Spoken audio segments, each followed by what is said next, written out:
Bonjour à toutes et à tous, bienvenue dans cette vidéo visant à corriger l'ensemble des activités là, de ce chapitre un peu perturbé. Je vais commencer par la feuille ce qu'il fallait retenir, donc c'est écrit CQFR en haut, hein. Je vais y aller très vite puisque comme c'était une feuille de cours, que j'ai déjà fait une vidéo de cours, là vraiment je vous la corrige hyper rapidement. Ok. Donc la première question c'était quelle est la formule relative à la loi d'interaction gravitationnelle, donc je vous la redonne ici, hein. Donc là ça n'est que la valeur, aucun vecteur, hein, ça n'est vraiment que la formule qui permet de calculer la valeur de cette force. Donc grand G fois la masse du premier objet fois la masse du deuxième divisé par la distance qui les sépare au carré, avec, n'oubliez pas, hein, les masses en kilogrammes et la distance en mètres, et G qui est une constante, voilà, dont les unités se retrouvent techniquement, puisque vous devez avoir des newtons, donc voilà. Mais bon, ça, je vous ai pas encore forcément trop embêté là-dessus, on en parlera plus tard.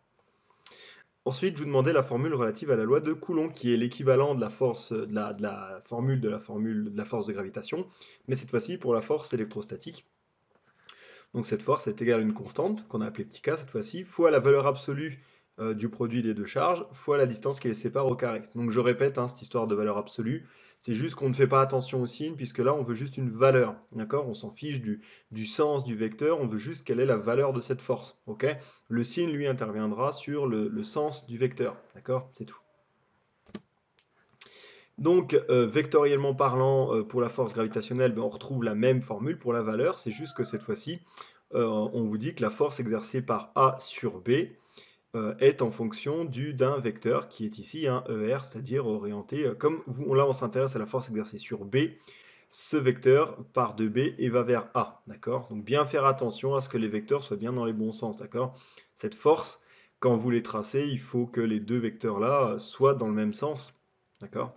Pour ce qui est de la force électrostatique, pareil, hein, cette fois-ci vous avez cette valeur, les valeurs absolues ont disparu, hein, et donc je vous remets là ça, hein, ça là, hein, c'est-à-dire que si les vecteurs sont de même signe, vous avez donc des forces qui sont répulsives, hein, alors que si les deux charges sont de signe opposé, cette fois-ci les forces s'attirent.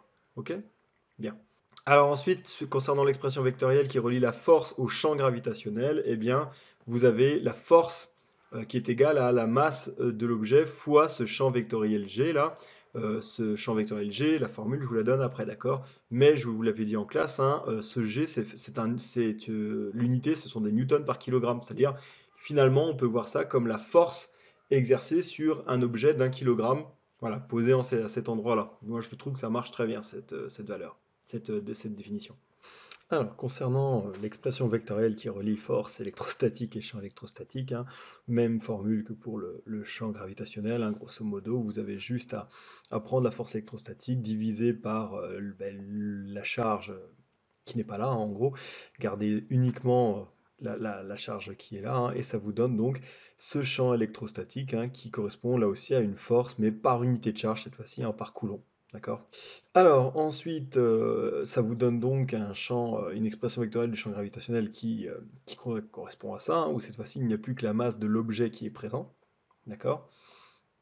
Et pour ce qui est du champ électrostatique, bah, cette fois-ci on garde dans le champ eh bien, la charge qui est présente. D'accord? Bon, voilà. Et je vous mets ce dessin à côté où on voit en fait les fameuses lignes de charge que maintenant vous avez pu observer grâce au TP qu'on a fait en classe.